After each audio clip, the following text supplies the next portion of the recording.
Hello. Is it working? Hello. Good afternoon for those here and in Porto time. A good evening for those in Asia. And a good morning also to those in the Americas. Welcome to Casa Comum of the University of Porto. As we start the days of alternative history, the second international meeting of What If World History, and the first Hypothesis Cultural Week, we begin by acknowledging our host, specifically in the person of Professora Fátima Vieira, the Vice Dean for Culture of the University of Porto, as well as the Dean, Professor António Sousa Pereira, and the marvelous team they have put together and sustains the possibility of this and other academic and cultural events. Hypothesis Cultural Week, as the name of these days, meeting and cultural week indicate, alternative history is at the heart and core of these events. It is an interesting choice of words to baptize counterfactual or hypothetical history as alternative. It is as if the non-existing had value. We obviously believe it has, or we would be here. But why should anyone assisting share the same belief indicate? Well, a possible answer at the heart has two sides that, unlike those of a coin, are not mutually exclusive. Let us start by considering the hypothetical nature of alternative history. André Marois wrote, "There is an infinity of pasts, all equally valid." We do properly call this the roads not traveled by. Well, what if Hitler had invaded England during World War II? What if the United States of America, had never become independent? Alternative history.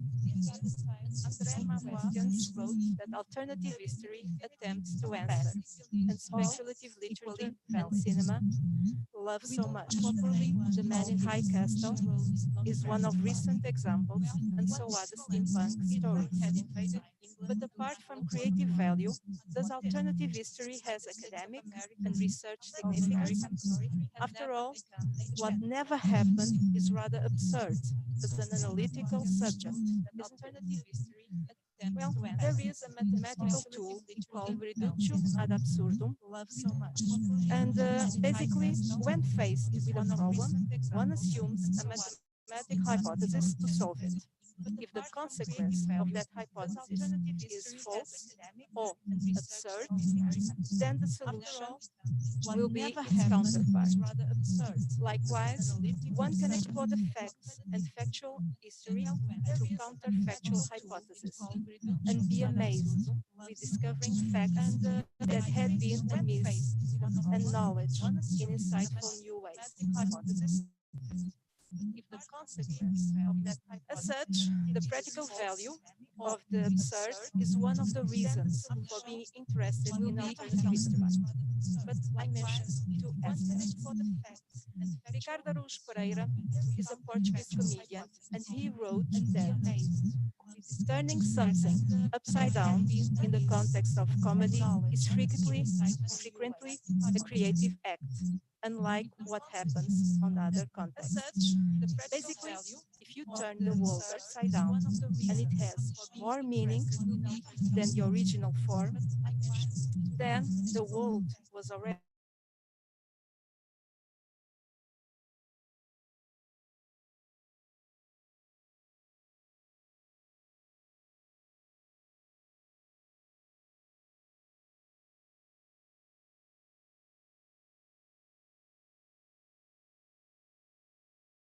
I could say alternative history is the laughter of historical facts, and laughing brings emotional and intellectual advantages. In fact, I cannot help remember what Paul Johnson wrote in his book Creators, that one of the most important creative forms is the capacity to make people laugh. And that when someone makes a new joke that is shared through the ages and cultures, surviving sometimes millennia, It is not only a creative genius, In but fact, also I a cannot help benefactor of remember humanity. what Paul Johnson wrote And in his bearing in book, mind Creators, the that laughing one of the of most the facts important that creative alternative forms is the history brings, capacity to and make this definition people of a laugh. joke, And that though when risking a someone lot makes a new in joke these internet times, that is I shared end through the opening ages and session cultures, by expressing the hope surviving some that time this and event millennia, becomes a it is big not only joke. a creative genius, but fact, also I a cannot help benefactor of remember humanity. Joke Paul Johnson wrote as in a the curriculum fact for the first face-to-face session of the What If meeting. of a joke. Professor Paula Risking of the Faculty of Fine Arts and Professor Pedro Campos of the Faculty of Economics of the University of Porto, and they sit side by side for a dialogue. It's not common to have in the same table arts and economy, but that's the kind of stuff that alternative history can bring us. For the first face-to-face session of the What If meeting. Well, thank you, Anna. It's a pleasure to be here. Hello to you all. Well, history, Walter Benjamin recalled, breaks down into images, not narratives. That is why documentaries are modalities of fiction. We see history as a link between testimonials, traces of actions, and images. Thank you, Anna. Well, I would like to begin our conversation with actually two stories or two objects that are intriguing objects, both for history and for visual arts. Documentaries are modalities of fiction. We see history as a link between testimonials, traces of actions, and images. Well, I would like to begin our conversation for actually those two objects with a few moments we can upload these two images and for thank you. Well, as I said, maps are one of the most intriguing objects, both for visual arts as for history. We usually see them as visual representations or descriptions of the territory, but we all know that they are more than that. They are actions. They perform more than they describe.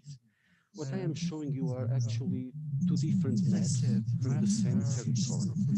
The first map, it's a map done by the US military services of the US Army of actual Ghana. The second map, it's a map from the Gold Coast in Africa, actual Ghana, done in 1924. Now, it's 1923.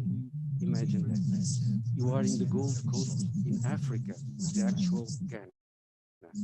And you are a member of a British surveying expedition mapping an inaccessible part of Africa. At the end of a hot day, under the tropical West African sun, a single hill remains to be drawn. It's just an irrelevant geographical accident, one among many hills in the territory. This piece of land stands between you and your return to Great Britain. With a leap of the imagination, the problem could be easily solved in the drawing table. At the end of the hot day, under the tropical West African sun, a single hill remains to be drawn. It's just an irrelevant geographical accident. This problem could be easily solved in the drawing table. You only have to dismiss your cartographic duties, trace random dots and connect them to fill the void in the map.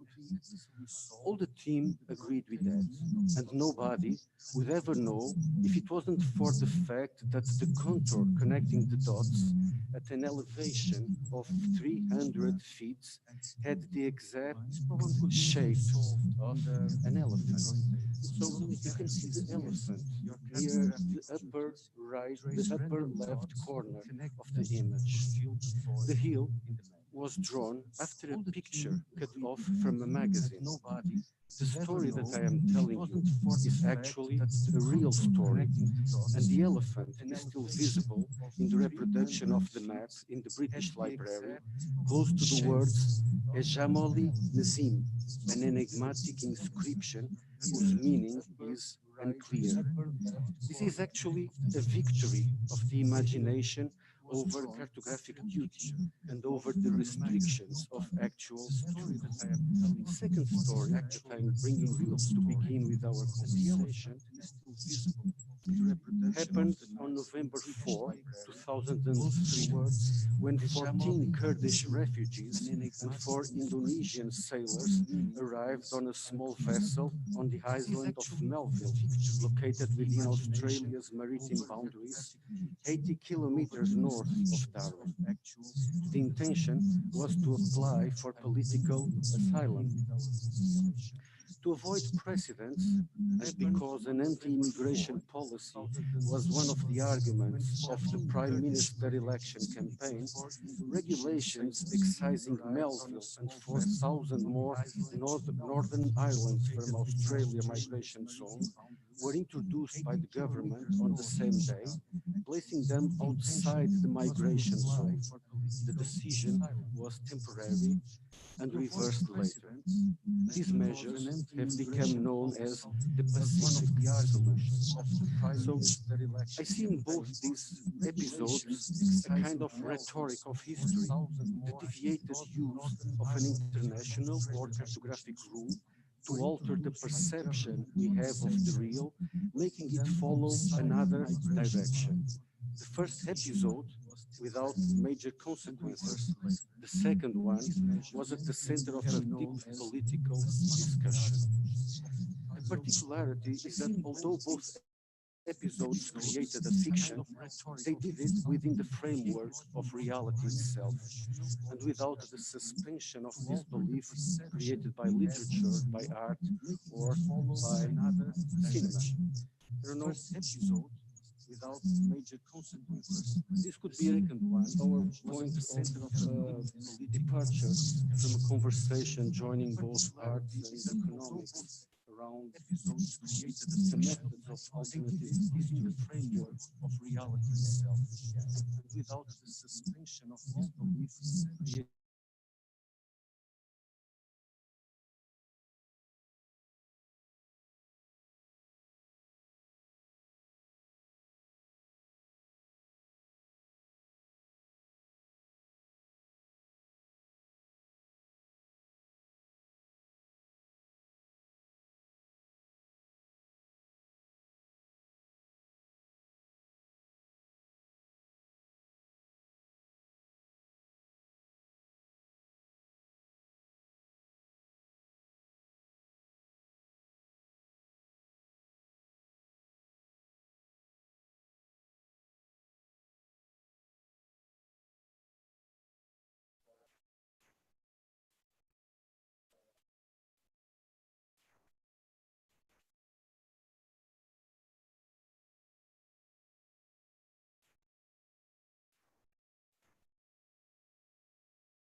Okay, thank you.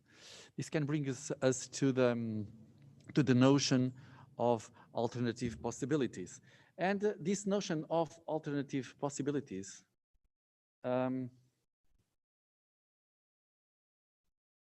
has an impact on, I don't know how to change this. Okay, thank you. Gives to the notion of parallel universes.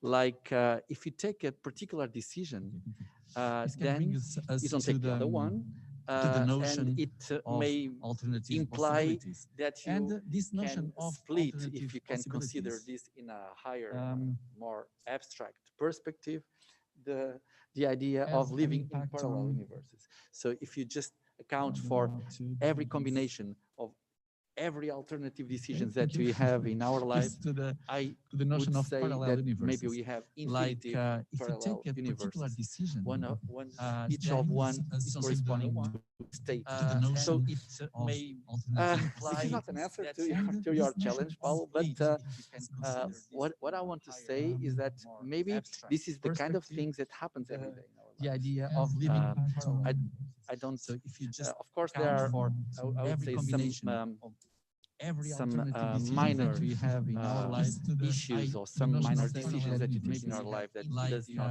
that do not have so so strong impact like the ones that you mentioned, or for instance like the ones that Anna mentioned in the beginning in the introduction, like what happened if the United States was not a colony of, this is the kind of England, or if Germany didn't invade or invaded England. So these kind of things, of course, I would say that the impact in history would be greater. But in our regular lives, we are always taking decisions. And in this perspective, I think we can say that we are living in parallel universes. So one more, maybe. What happened in the United States? Thank you. So we are living in alternative possibilities. And just to introduce one of my fields of maybe attention and research, and maybe try to keep my perspective in terms of what I do. So what we do, for instance, in economics, we study a lot what a particular individual decides and how decision sciences can help in economy. For instance, a particular individual takes a decision based on some just to introduce one of my fields of maybe attention research, known concepts in economics like utility. Utility is one of those concepts for which we may calculate probability. Just to go a little bit further, sorry, how this is too much. I want to maybe one, for instance, one more, like that. So we're talking about sometimes in economics we talk about free will. Free will.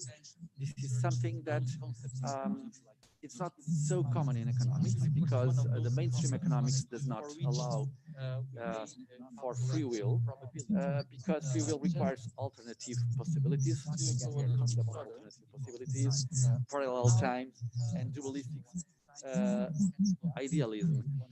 Because mainstream economics considers that most part of the cases every individual takes the same decisions. So this is not an answer of for your challenge, but I would say that this is the kinds of things that we are doing every day, and maybe sometimes if we repeat the same situations for several times, so then things happen.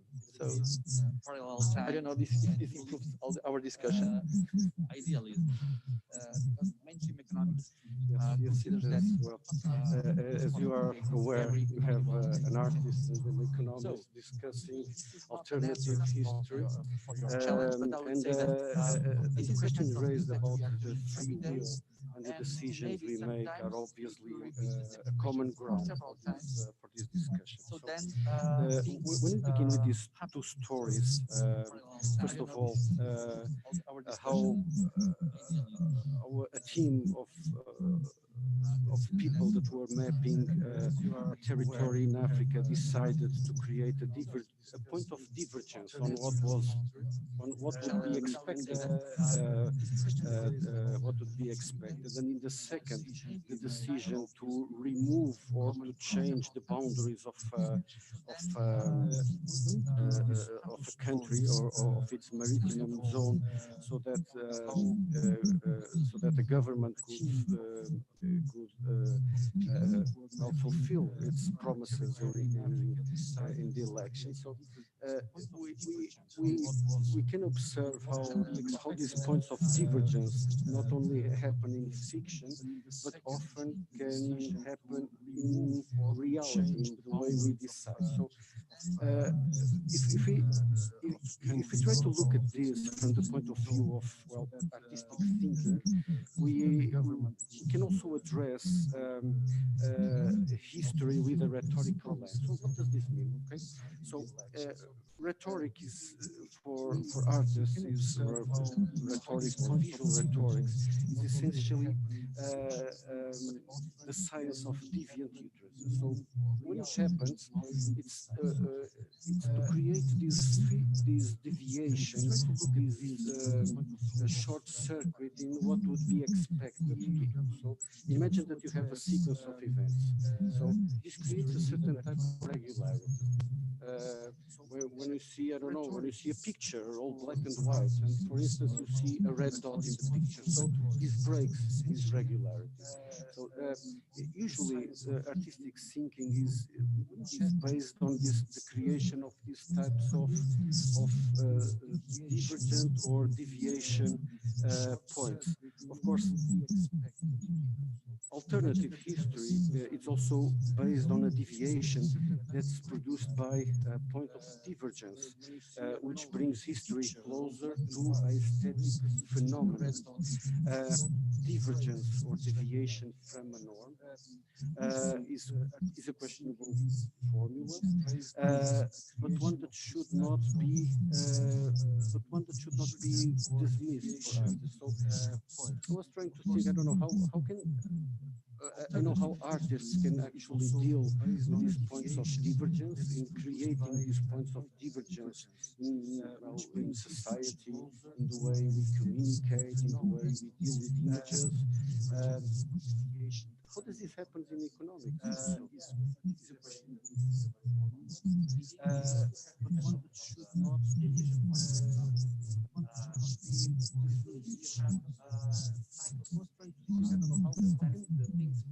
I don't know how artists can actually deal with our patterns of divergence of creating these points of divergence in society. But sometimes you have crises like the one that we are facing now. You know, so this pandemic crisis is a kind of a deviation point. We had one in the beginning of the 20th century as well. We had another one in 2008 that began in 2008 related to the crime. So this crisis or some catastrophes that you can have. We don't imagine what can happen if there is a catastrophe. I would say an astronomical catastrophe related to planet Earth, like the one that killed the dinosaurs some millions of years ago. But this is the thing that can happen and all patterns are. So I think that you also can play this kind of events. Yeah, but you're right. So but in art, you had a right spot. It is confusing in terms of people that are observing the past. How can you justify this in the same way in the examples that you gave in maps or in photography? What is the parallelism between this deviation and those of photography? Well, I think it's about the decisions. What is expected? What do people expect us to do? What do people expect artists to do? So, in visual rhetorics, there is a concept that's common to language as well. It's the concept of isotopy. It's a strange concept, but it could be an interesting concept to put here in the table. So, isotopy means that every utterance, every context, every scenario, every event creates a certain type of regularity. So there is a certain mark, there is a certain expectation regarding what will happen. And this is usually we actually it's like that we perceive the events in that way. So imagine that it's like a bicycle chain. Okay, so when we're trying to perceive what is an event, we are actually connecting what we are seeing, what we know that happened before, and what we expect to happen again. So it's usually like this. We are constantly perceiving an event, and we all know history is much more clear in the history books. It's more clear in history books than in the empirical life, in our empirical life. This happens also in art history. It's usually more clear and organized in art history books than in the actual artistic life. So this creates a certain type of regularity. We know that we'll probably be speaking here for a while, etc. So, but when these expectations are following each other, okay, they are in a certain way assuming regularity. So sometimes happens a decision. Well, can be an event produced by a catastrophe. It can be a catastrophe. It can be a decision based on an individual impulse. Well, sometimes this regularity is broken, becomes it ends. So this isotopy actually ends with the creation of an allotopy, some mark or some element that breaks our expectations. Well, this happens, I think, in this story that Alberto Manguel described in the Dictionary of the Imagined Places, the story of the map, although it is a real story. So this happens because the decision that was taken to use the image of an elephant from a magazine and trace its contour in the map didn't follow what was expected. So this creates this allotopy, the deviation, and this is. I think it creates an alternative fact, and there is an interesting situation as well, because alternative facts or these errors tend to be repeated. So we still see the elephant today in the repetition, the image of an elephant from a magazine. Do you think that in art it also happens? Because my idea about art, for instance, now there are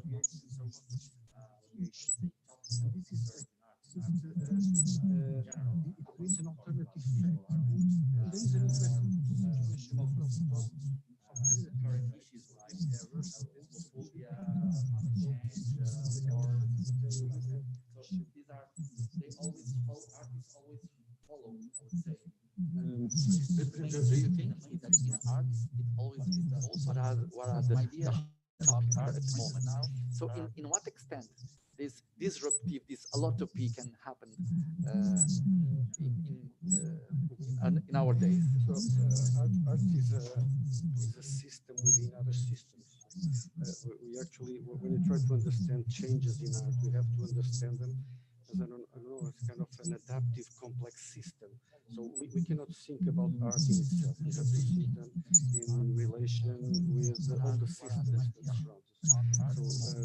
So, of course, some of the major issues that art is addressing today are actually blended in human concerns. So actually, art is about human concerns. It's about economics, of course. It's about politics, it's about health, it's about love, it's about death, it's about desire, it's about all the things that make us human. But I think the common ground that we share in relation with history and alternative history is that also a work of art usually creates that alternative state, creates that point of divergence that allow us to change the perception that we have about reality. So when an artist is creating a new form of representation, when an artist is questioning the dominant modes of representation, is simultaneously altering the perception that we have about reality, and also questioning the patterns that we by which we live with. So I don't know. Yeah, I think it makes sense. So maybe I can also show some more slides that I would like to share with you relating to this repetition of things. I think that we still have some time for this discussion. Following the last slide, just to add some some more issues to the conversation. Yeah. Okay. So let's go to. Thank you. Yeah. Okay.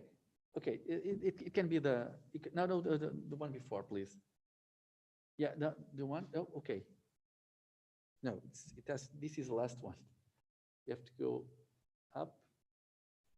The one before. Before. Okay, it can be here. Thank you. So, Kondratiev wave. So this is a famous concept in economics. So this is the kind of repetition that we have in economics.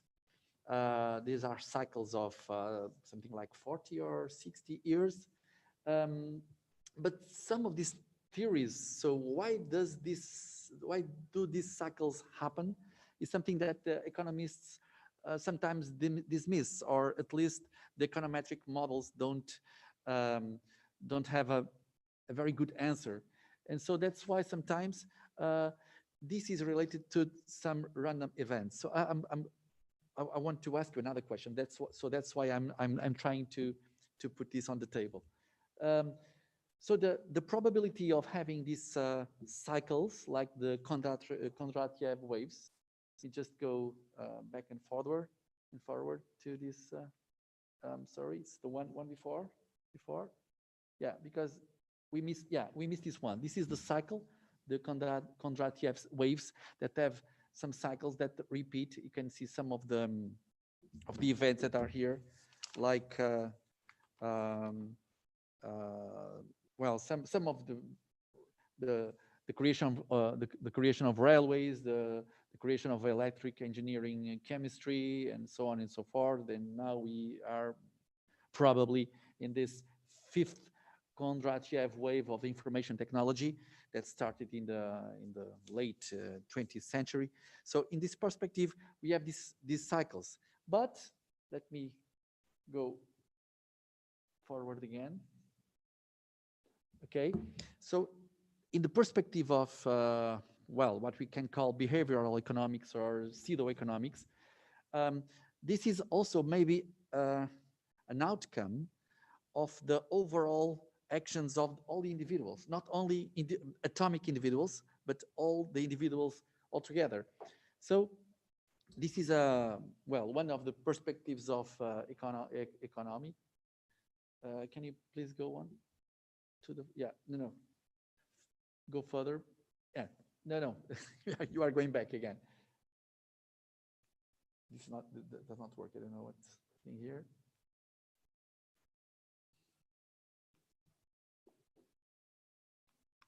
You have to go one more.